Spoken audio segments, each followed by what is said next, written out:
Welcome back, guys.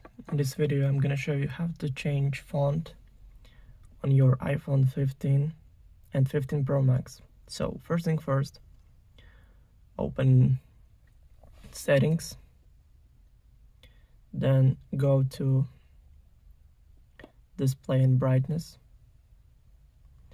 and in this you can turn on and turn off bold text. This looks like that, or change text size.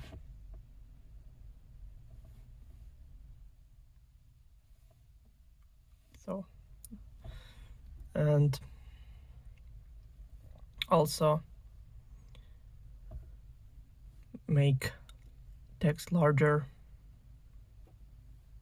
or use default settings. So that's all that you can do on iPhone. So thank you for watching. Please like and subscribe for more. Bye.